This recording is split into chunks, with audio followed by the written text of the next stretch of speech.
Hi ஃப்ரெண்ட்ஸுங்களா, இங்கே பாருங்கள். சுகருக்கு நல்லது கீரை. இதை பாருங்கள், அந்த ஃபஸ்ட்டு வந்து பாருங்கள், காலையிலே போயிட்டு எங்கள் ஊரில் கொல்லுவெளியில் கடந்து ஃபஸ்ட்டு வந்தோம். இது சுகர் உள்ளவங்க எங்கே கிடைச்சாலும் வாங்கி சாப்பிடுங்க. இது சுகருக்கு சாப்பிட்ற கீரை. இங்கே பாருங்கள் எப்படி இருக்குது பாருங்கள். இது சின்ன சின்னதாக இருக்குதுல்ல, அதில் வந்து உங்களுக்கு வந்து இதை தெரியுது பாருங்கள். இது இப்போ வந்து இதே கீரை இதை காட்டுற பாருங்கள், பெரிய பெரிய கீரை இதை பாருங்கள். இப்படி தான் இருக்கும். அந்த கீரை பெருசாகனா இப்படி தான் இருக்கும். இது வந்து முத்தனை கீரை, நல்லா பெருசாக இருக்கிற செடி. இது செடி உங்கள்கிட்ட காமிக்கிறதுக்காக நான் பிடிங்கிட்டு வந்தேன். இந்த பாருங்க, இது வந்து சின்ன சின்னதாக இந்த கீரை.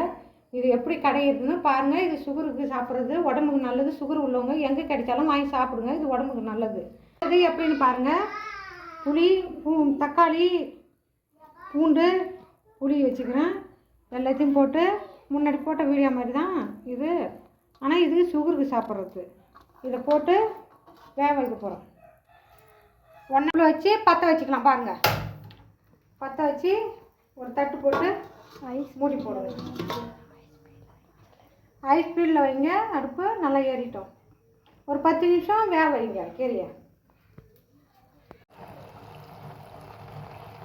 மூடி போட்டோம்.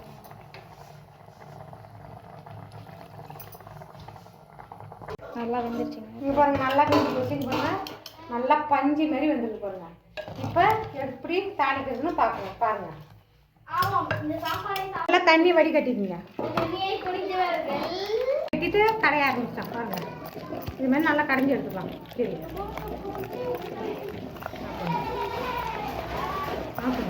உப்பு போட்டுக்கலாம். கல் உப்பு போட்டுக்கலாம். தேவையான உப்பு போட்டுக்கலாம். கடைஞ்சாச்சு.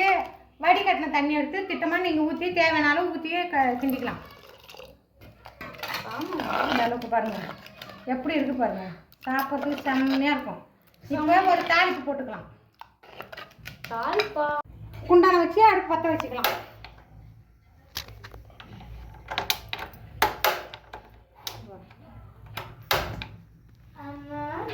இது தாளிப்பு பாருங்கள். காஞ்ச மிளகாய், பூண்டு, இது 2 தான், வேறு எதுவும் போடக்கூடாது. இப்போ எண்ணெய் ஊற்றிக்கலாம். குண்டானில் நல்லா சட்டி காய வச்சு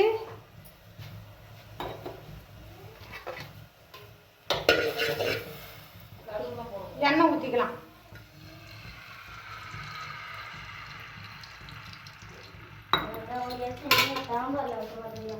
அப்புறம் கடுகு போட்டுக்கலாம்.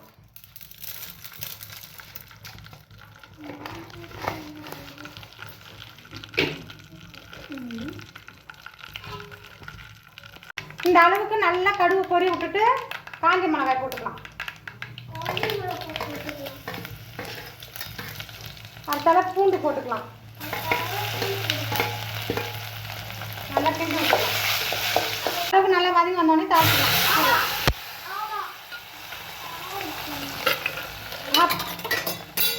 அடுப்பு ஆஃப் பண்ணிக்கலாம்.